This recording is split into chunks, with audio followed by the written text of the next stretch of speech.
빅5를 본격적으로 설명드리기 전에 여러 가지 알고리즘들을 좀 살펴보겠습니다. 그리고 이 알고리즘들을 우리가 어떻게 분석할 수 있는지 한번 살펴보겠습니다. 첫 번째로 검색 알고리즘입니다. 앞서 설명드렸듯이 어떤 알고리즘은 입력과 상관없이 입력이 어떻게 구성되느냐에 따라서 입력과 상관없이 늘 고정된 비용을 소요되는 알고리즘도 있습니다. 그런데 지금 살펴볼 이 검색 알고리즘은 여기서 제시된 알고리즘은 그 입력에 따라서 소요되는 비용이 달라집니다. 그래서 달라지기 때문에 이렇게 입력에 따라서 소요된 비용이 달라질 경우에는 최선, 최악, 평균의 경우를 각각 따로 분석을 할 수가 있습니다. 보통 그런데 우리는 뭘 분석한다? 최악의 경우를 분석하게 됩니다. 그러면 실제 검색 문제 살펴볼게요. 이미 그 문제 자체는 설명을 드렸었죠. 그래서 이 V가 n개수로 구성된 배열에 있으면 true, 없으면 false를 줍니다. 그래서 여기에 이런 알고리즘이 주어져 있는데 선형 검색 알고리즘이 되겠죠. 그래서 첫 번째 배열에 있는 첫 번째 요소부터 차례차례 살펴보게 되겠고, 여기서 보시면은 그 의사 코드로 제시할 때는 우리가 책인을 굳이 0부터 사용하지 않고 그냥 1부터 사용을 하겠습니다. 그래서 이렇게 i가 1부터 n까지 차례대로 증가하면서 배열 A에 구성된 배열 A가 있을 때 이 A에 있는 각 요소와 V와 비교해서 일치되는 것이 있으면 거기서 프로그램은 알고리즘 종료하고 끝까지 갔는데 없으면 이제 false를 주는 거예요. 그럼 최선의 경우는 언제이냐? 배열 맨 앞에 V 값이 있는 경우가 되겠죠. 그러면 우리가 시간을 측정해서 실제 수행 시간 측정해서 시간 복잡도를 분석하지 않는다 그랬어요. 그럼 뭘 이용해서 분석한다? 기본 연산들을 얼마나 많이 사용하냐를 가지고 성능을 분석한다 그랬습니다. 그러면 최선의 경우를 분석해 보면 대입 연산이 하나, 비교 연산이 두 개가 됩니다. 그래서 총 세 개의 연산 비용이 소요된다. 물론 이렇게 했을 때도 이 세 개의 연산이라는 것이 대입 연산과 비교 연산이 성능이 같은 것은 아닙니다. 그러니까 우리가 기본 연산들을 이렇게 나눴을 때 이 연산들이 다 동일한 그 비용이 들지는 않아요. 보통 우리가 덧셈 연산이 곱셈 연산에 비해서는 훨씬 저렴한 연산이죠. 그런데 이 기본 연산에서 지금 이렇게 따질 때는 그런 거 구분 없이 얘가 기본 연산이면 그냥 기본 연산으로 쳐서 합산을 해서 평가를 하고 있다. 그래서 그 점 우리가 생각을 하셔야 될 필요가 있어요. 그러니까 이렇게 했을 때 내부적으로 어떤 연산들 가지고 이게 3이 됐는지 그것이 나중에는 비교 분석할 때는 또 중요한 팩터로 작용할 수도 있습니다. 어떤 거는 덧셈을 많이 하고 어떤 건 곱셈을 많이 할 수 있으면 곱셈을 많이 하는 것이 더 나쁜 성능이 떨어지는 알고리즘이 될 수 있는데, 이때도 우리가 이렇게 계산하는 것이 문제가 안 되는 이유 중 하나는 뭐냐면은 같은 종류의 알고리즘을 비교하기 때문에 그렇습니다. 그러니까 검색을 하는 알고리즘들을 비교했을 때 여기에 뭐 어떤 데는 덧셈이 들어가고 어떤 데는 곱셈이 들어가고 그렇지 않은 경우가 많기 때문에 그렇습니다. 그래서 같은 종류의 알고리즘, 예를 들면 뭐 뒤에 나오겠지만 정렬하는 알고리즘은 다 사용되는 그 연산들이 비슷비슷해요. 그래서 그런 비슷비슷한 연산들을 어떤 건 좀 더 많이 하고 어떤 건 좀 덜 하게 되겠죠. 그러면은 이런 식으로 이렇게 해서 비교하는 것이 크게 문제가 안 된다는 것입니다. 우리가 이런 최선, 최악의 경우를 분석하기 위해서는 어떤 경우가 최선이고 어떤 경우가 최악인지를 알아야 됩니다. 그래서 그것도 우리 알고리즘을 우리 개발하는 입장에서 잘 파악할 수 있어야 됩니다.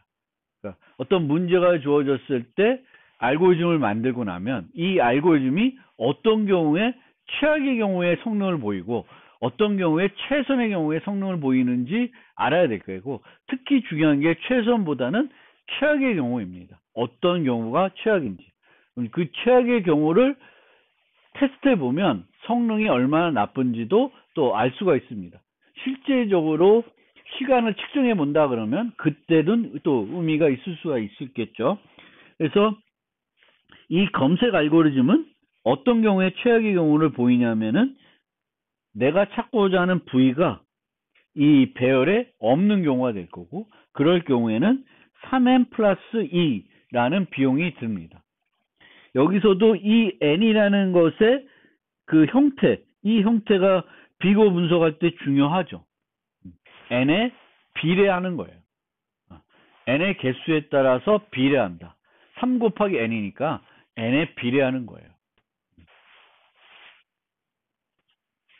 평균의 경우는 그럼 어떻게 분석하냐?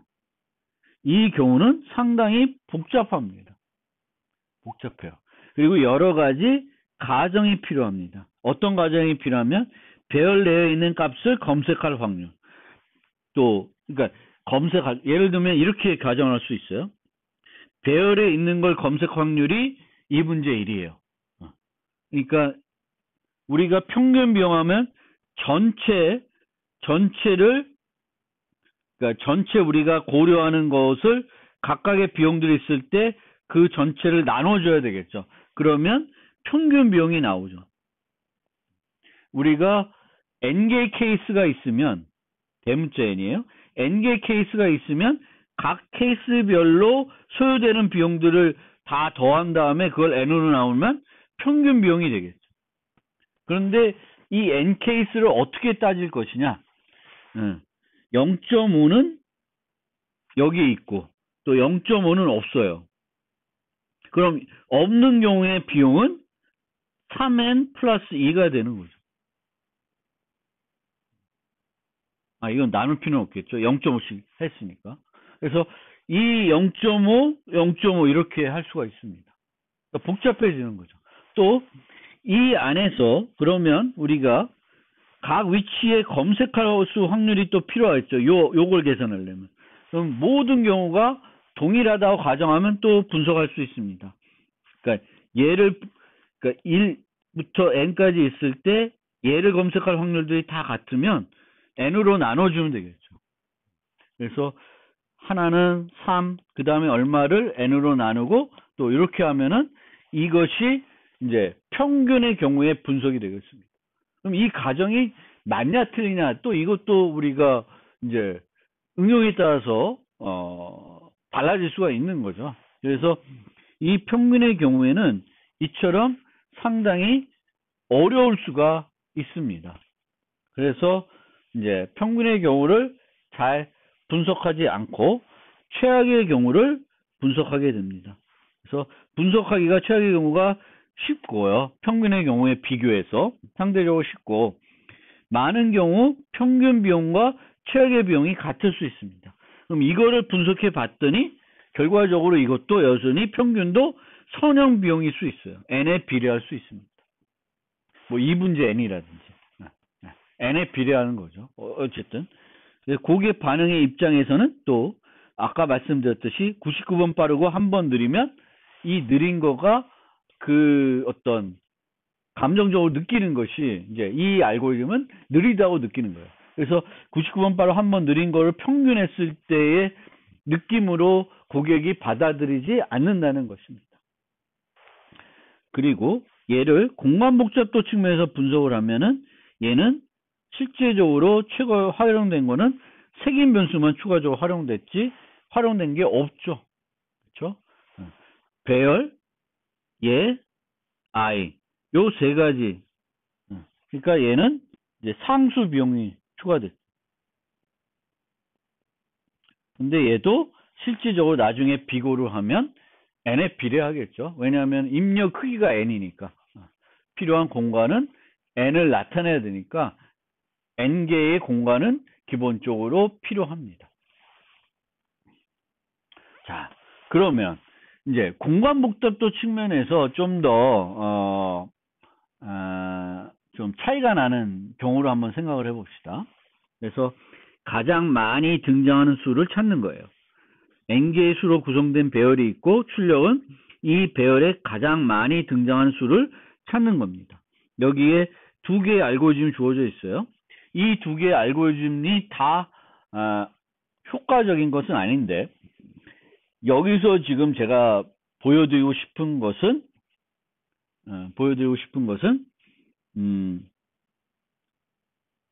공간 복잡도 측면에서 우리가 생각을 좀 해볼 필요가 있습니다.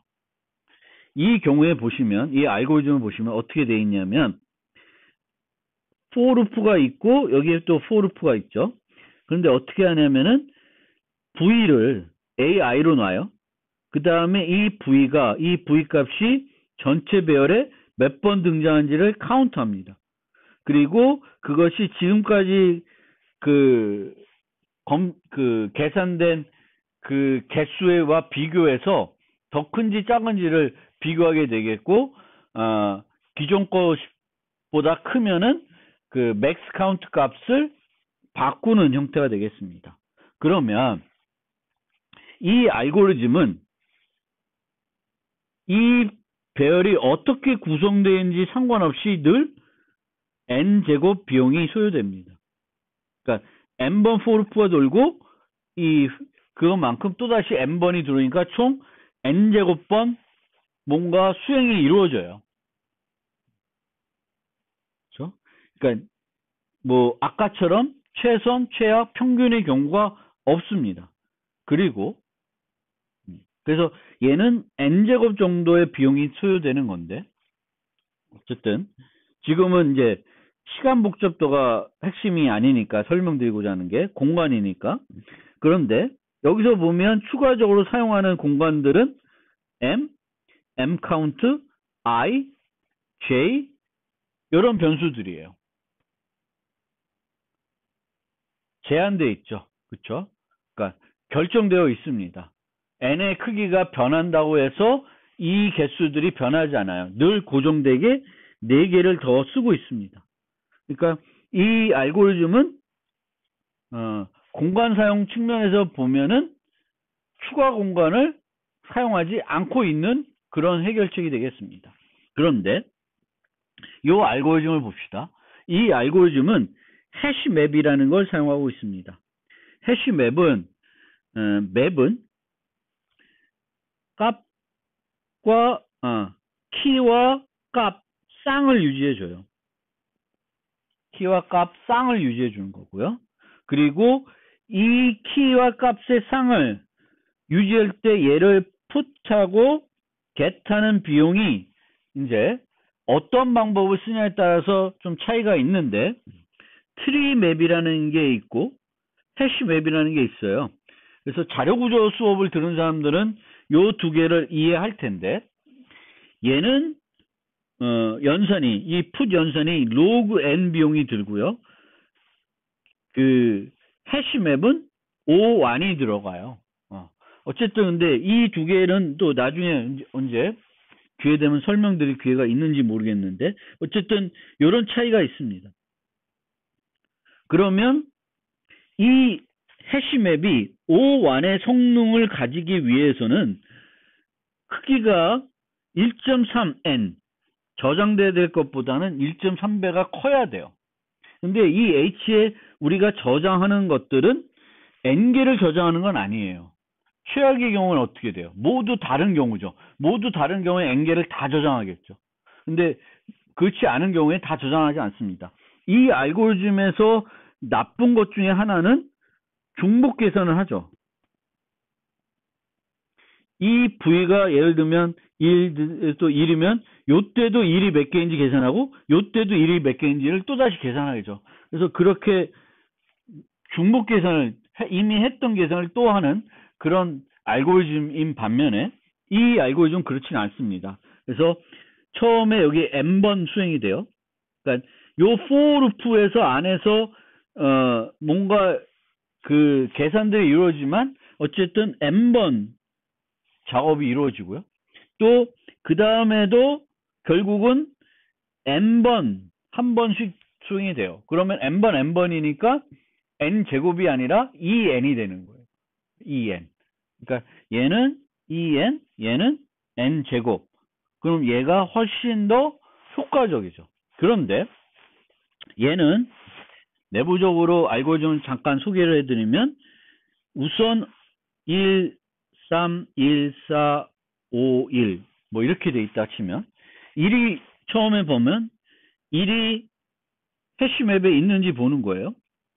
그러면 해시맵에 없으면 해시맵에다가 얘를 1은 한 개다라고 넣게 됩니다. 그 다음에 3, 그러니까 3은 한 개다. 그 다음에 1이 와요. 1이 있으니까 get 한 다음에 put 해요. 그럼 얘가 2가 되겠죠. 4는 1, 5는 1, 그 다음에 얘는 3이 돼요. 그 다음에는 얘네들을, 요 값들을 가지고 와서 이게 가장 큰 값인 1을 반환해 주게 되겠습니다. 그러니까 여기서의 요 all entry를 갖고 오는 비용이 있을 것이고요. 그 다음에는 요 안에서 들어가는 루프는 요 개수만큼 이루어져요. 그러면 최악의 경우를 따지면은 1, 2, 3, 4, 5, 6 다 다른 경우죠. 다 다른 경우면 얘는 n개가 저장돼 있을 거고 n개를 비교하게 될 거예요. 그래서 얘는 n번, 여기도 n번이에요. 그래서 이 n번 하는데 해시맵을 쓴다는 거는 요 쌍들을 저장하는 거죠. 그러면 요 값, 이 n을 배열로 치면은 기존에 비해서 얘는 배열이 이렇게 하나씩 되어 있는데 요 두 개의 배열이 이렇게 필요한 거죠. 기본적으로 이 값, 또 이 값.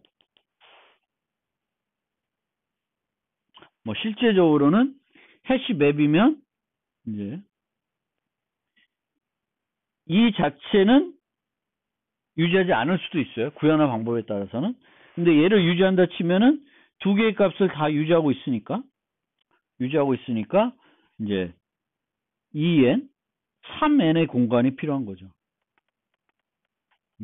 n개의 데이터를 처리하기 위해서 이 알고리즘은 얘보다는 성능이 우수하지만 공간 복잡도 측면에서는 얘가 훨씬 더 많은 공간을 사용하고 있습니다. 그래서 그러면 이 두 개를 비교했을 때 어떤 것이 더 좋은 거냐? 그거는 또 사용하는 환경에 따라서 조금 차이가 있을 수 있어요. 메모리가 매우 제한적인 환경에서는 얘를 쓰는 것이 더 나쁠 수 있죠. 공간이 부족하기 때문에. 그래서 그런 측면에서 우리가 생각을 해볼 필요가 있습니다.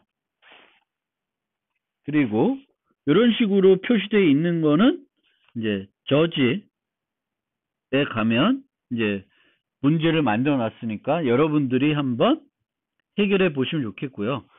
뭐 이 문제의 경우에는 이거 말고 또 다른 알고리즘을 한번 생각을 해가지고 만들어 보세요.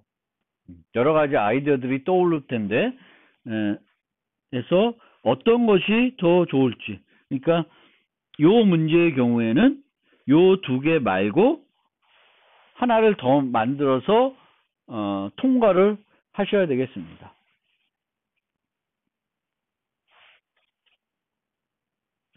그 다음에 중복 요소 존재 여부.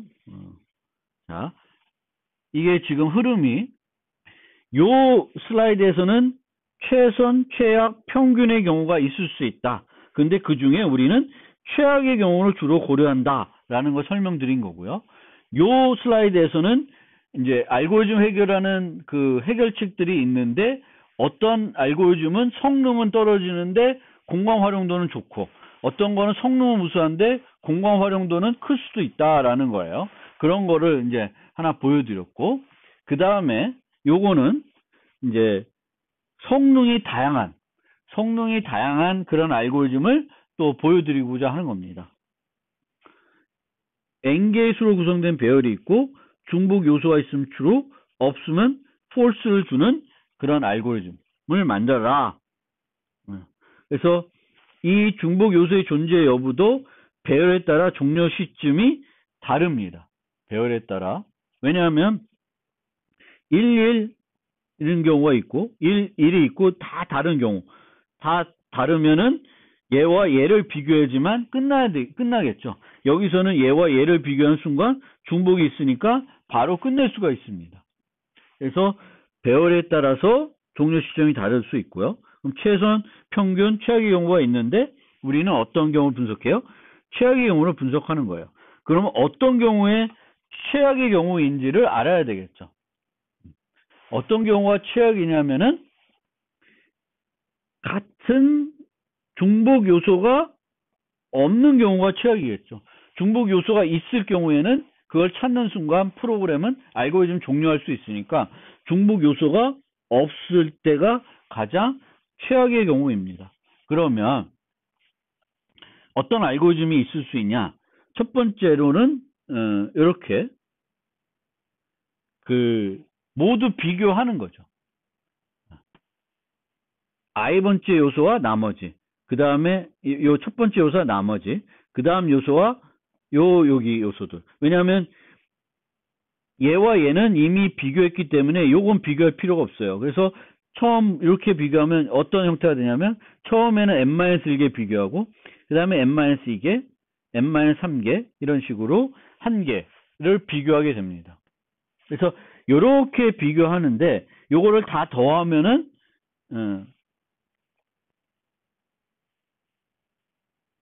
n제곱이죠. 그래서 요 경우에는 n제곱 비용이 소요된다고 볼 수가 있습니다.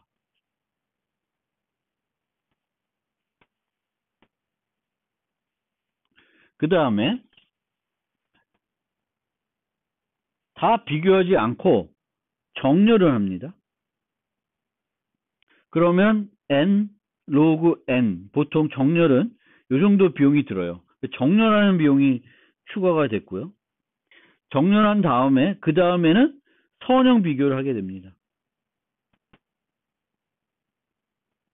그럼 선형 비교를 하면 얘는 선형 비교는 언제 최악이냐면 다 다른 경우죠. 그러면 끝까지 가서 없으니까 n번 비교를 할 겁니다. 이런 비용이 들어요. 그러니까 이 두 번째는 정렬하는 비용 플러스 선형 비교하는 비용이 들어요. 그러니까 양 옆에, 그러니까 정렬되어 있으면은 이렇게 같은 값들은 뭉쳐 있기 때문에 바로 옆에 것만 비교하면 돼요. 그렇게 효과적이지만 얘는 이런 비용이 든다. 정렬 비용, 비교 비용, 선형 비용이 들어가는 거고 얘는 n제곱이고 그 다음에 여기에는 집합이라는 걸 이용했어요. 자, 공간적인 측면에서는 얘는 추가 공간 안 쓰고 있죠. 근데 여기는 또 추가 공간을 쓰고 있습니다. 추가 공간을. 그래서 집합을 쓰고 있고 집합을 써서 AI를 집합에 이제 있는지 보고 있으면은 true를 리턴하고 없으면은 집합에 계속 넣게 됩니다.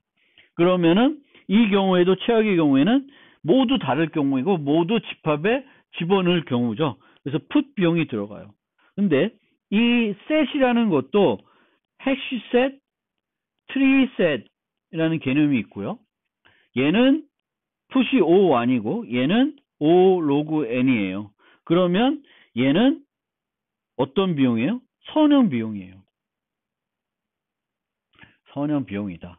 그러면은 얘는 n log n, 정렬이 지배하는 거고요. 얘는 n이에요. 그래서 이런 식으로 각각 알고리즘마다 성능이 다릅니다. 그런데 이 경우에는 최선, 최악, 평균 경우가 있기 때문에 실제적으로 이제 우리가 구현해 가지고 응용해서 사용할 때는 느끼는 경우는 다릅니다.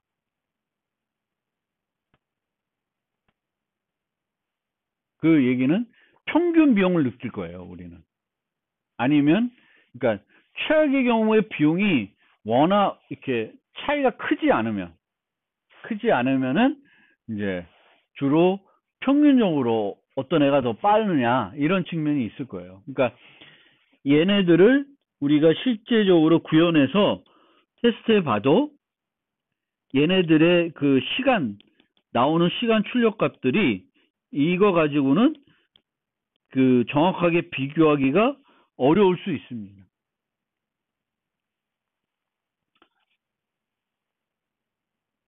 그래서 이렇게 우리가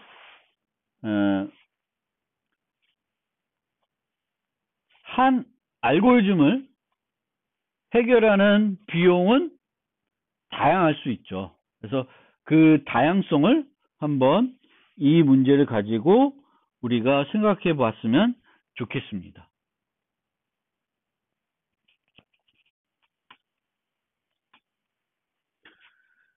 정수 곱셈 알고리즘을 살펴보겠습니다. 이 알고리즘을 이 시점에서 살펴보는 이유는 계산할 수 없을 것 같은 알고리즘도 계산할 수 있다는 것을 보여주는 좋은 사례이기 때문입니다. 정수를 곱셈하는 방법은 우리가 초등학교 때 배웠으며 그때 배운 알고리즘이 가장 최적일 것이라고 생각할 것입니다. 그런데 실제 그 알고리즘보다 우수한 알고리즘이 있습니다. 참고로 어떤 문제를 해결하는 알고리즘이 있을 때 이 알고리즘이 가장 최적의 알고리즘이라는 것을 증명할 수도 있습니다. 예를 들어 다음에 살펴볼 비교 기반 정렬 알고리즘은 n 로그 n이 가장 최적의 알고리즘입니다. 그러니까 우리가 앞으로 이제 살펴볼 합병 정렬 알고리즘이라든지 퀵 정렬이라든지 이런 것들보다는 더 우수한 그거보다 시간 복잡도가 더 우수한 알고리즘을 만들 수는 없습니다. 하지만 그것이 증명되어 있지 않다면 더 좋은 알고리즘 찾으는 노력을 할 필요가 있습니다. 이것이 제가 서두에 설명드렸던 Can we do better의 정신입니다. 그러면 우리가 초등학교 때 배운 정수 곱셈 알고리즘을 생각해 봅시다.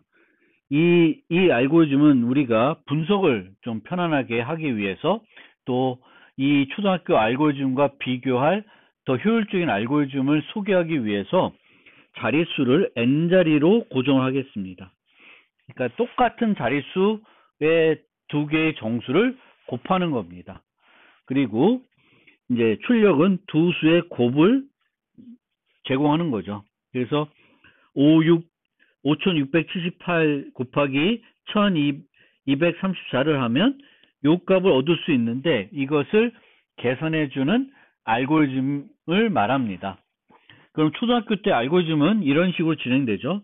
4를 요 각각들을 곱해가지고 이 값을 구하고 또 3도 그런 방식으로 요걸 구하고 2도 구하고 1도 구한 다음에 이것들을 다 더해서 최종 결과를 얻게 됩니다. 그러면 이 초등학교 때 우리가 배운 이 알고리즘의 성능을 한번 분석해 보면 n개 자리니까 요 각 자리마다 n번의 곱셈이 필요합니다. 요마다 n번의 곱셈이 필요해요. 그리고 이 곱셈하는 과정에서 추가적인 덧셈 연산이 필요합니다. 그런데 그렇게 해서 이제 EN이라고 요 하나마다 EN의 비용이 든다고 생각하면 전체 비용은 EN 제곱이 필요하겠죠. 요 값들을 다 구하는데 각각 그 다음에 이것들을 결합하는데 그 합계가 필요하니까 총 4n의 제곱이 필요하다고 이렇게 분석을 할 수 있습니다.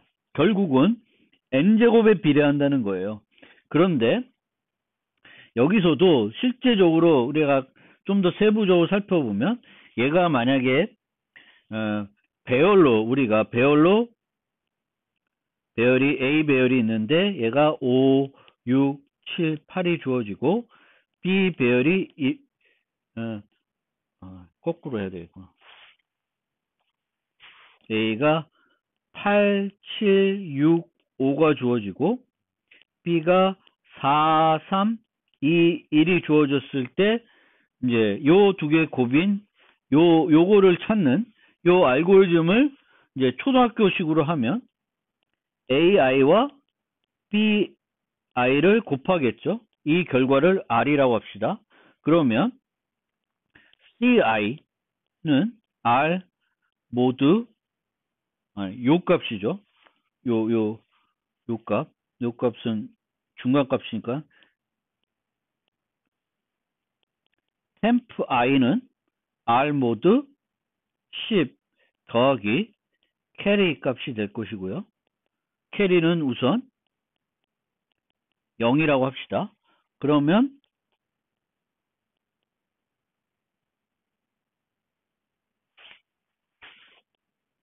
이렇게 계산이 되고 캐리는 R을 10으로 나눈 값이 되겠죠. 8, 4, 32가 되면 이제 캐리는 3이 되는 거고 얘는 이렇게 처음에 0이니까 이 값을 주게 되겠습니다. 그러면 실제적으로 이 과정에서 n 겹업해서 이렇게까지 2n이라고 했는데 실제적인 것은 하나, 둘, 셋, 네 개의 연산이 들어간다고 치면 4n이 되겠고 4n에 4n 제곱이 되겠고 이것들이 결과를 합하는 과정에서 2n을 제곱의 덧셈이 필요하니까 더하면은 6n의 제곱이 되는 거죠. 그래서 요 수치는 조금 실제적으로 어떻게 구현에 따라서 달라질 수 있습니다. 그런데 요 n제곱이라는 거는 우리가 비고에서도 알고 있지만 변하지 않게 됩니다. 그래서 우리가 초등학교 때 배운 알고리즘은 n제곱에 비례한다. 요 자릿수 n자릿수면 n제곱에 비례하게 되겠습니다. 그러면 얘를 어떻게 계산할 수 있을까?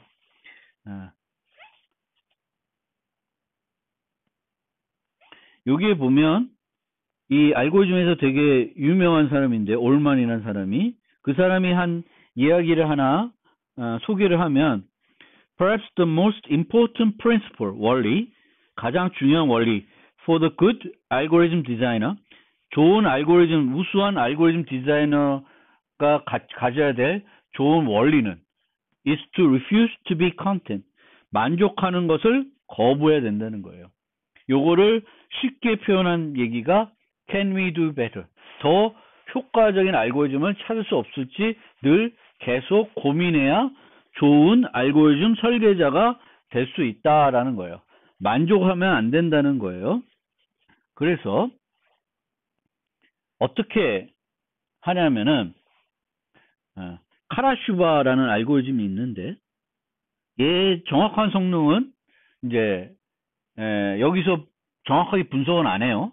분석하기가 좀 어렵기 때문에 그런데 방법은 소개를 해드리겠습니다. 어떻게 하냐면 이 수가 있을 때 주어진 수를 이렇게 2분제 n자리 수의 4개로 나누게 됩니다. A는 X는 5, 6, 7, 8로 Y는 12, 34로 나누게 돼요. 그래서 어떻게 되냐면 단계 1에서는 A와 C를 곱하고 그 다음에 B와 D를 곱하고 단계 3에서는 A 플러스 B 플러스 C 플러스 D를 계산합니다. 그 다음에 결과적으로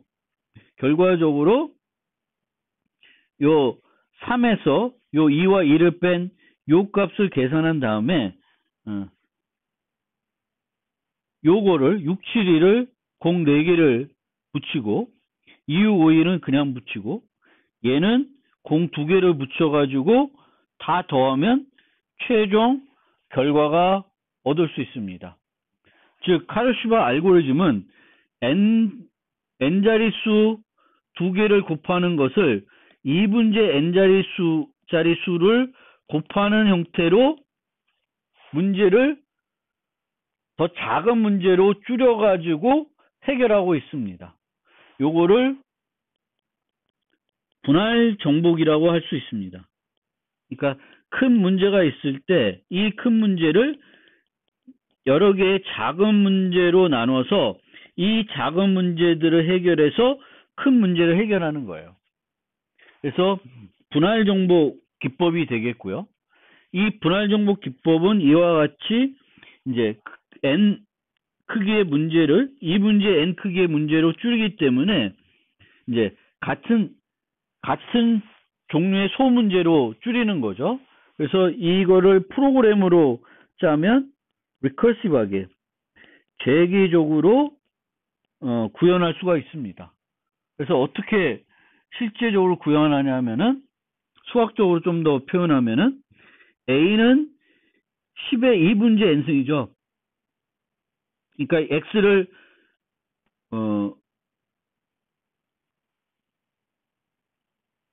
5, 6, 7, 8이면 5, 6, 7, 8로 나눴는데 실제 이것은 5, 6, 100 더하기 78이 되는 거죠. 그래서 이렇게 된 두 수를 또 1, 2, 100 더하기 3, 4 이렇게 된 수로 나눠서 요 두 개를 곱해가지고 그 최종적인 결과를 얻어내는 거예요. 그러니까 x, y 값은 이렇게 곱한 것의 결과가 되겠고 요 결과는 이렇게 되죠. 우리가 전개를 하면 AC가 되겠고 BD가 되겠고 AD, BC 값이 필요합니다. 그런데 만약에 우리가 요렇게 4개를 구해가지고 요 AC를 에다는 공을 4개 붙이고 얘한테는 공을 2개 붙이면 10의 n승이니까 이 n의 자리가 몇 자리에 따라서 그 붙이는 공의 수가 달라지겠 텐데 앞에 같이 500 4자리 수였으면은 이제 공 4개를 붙여야 되겠고 얘는 이제 공 2개를 붙여서 더해주면은 이제 xy 값이 나오는데 이렇게 되면 2분의 n자리 수를 몇 개가 필요해요? 2분의 n자리 수를 4개를 곱한 것이 필요하고 덧셈이 하나, 둘, 셋, 3개, 시프트 연산이 2개가 필요합니다. 그러니까 n자리 2개 곱하는 비용이 이렇게 바뀌는 거죠. 그러면 이 비용과 이 비용이 어떤 게 더 효율적인지 우리가 분석을 해봐야 되는데 이렇게 실제 진행을 하면 얘를 하나 실제 비용은 차이가 없습니다. 그러니까 얘를 그 초등학교 알고리즘으로 해결하나 요렇게 리커시브하게 계속 쪼개가지고 그 카라시바 알고리즘을 돌리나 차이가 없다는 거예요. 얘도 n제곱, 얘도 n제곱이 된다는 거예요. 그런데 여기서 그렇게 이렇게 A, D, B, C 4개의 이 문제일까지 4개번을 곱하는 것이 아니라 이렇게 할 수가 있어요. 그래서 A 플러스 B, C 플러스 D 그러니까 이렇게 곱하는 거예요. 그러면 어떻게 되냐면 요거는 2분의 n자리를 4번 곱하고 2분의 n자리를 3번 덧셈을 하는 거죠. 되겠죠? 근데 요 가우스 추익을 이용해서 얘를 계산하게 되면 여기에 있는 하나, 둘, 2개는 나오죠. 근데 여기서는 하나, 둘, 3번의 2분의 n자리가 됩니다. 2분의 n자리 수를 3번 곱하는 거예요. 4번 곱하는 것이 아니라 덧셈은 하나, 둘, 셋, 넷, 다섯, 여섯. 하나, 둘, 셋, 넷, 다섯, 여섯. 6번. 덧셈은 2분의 n개 6번, 3번이에요. 얘는 4번, 3번인데. 근데 이렇게 되면 n제곱보다는 더 효율적으로 처리를 할 수 있습니다. 그래서 카라시바 알고리즘은 초등학교 때 배운 우리가 n제곱이 걸리는 이 알고리즘보다는 우수한 알고리즘이에요.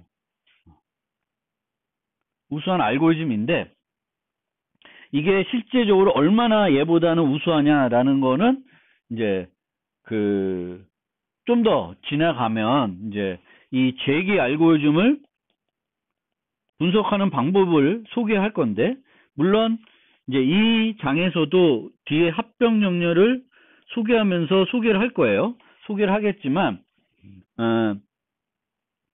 이 카라시바 자체는 이 챕터에서는 분석을 안 할 겁니다. 하지만 카라시바가 이 초종 알고리즘보다는 우수하다는 건 지금 말씀드릴 수 있어요.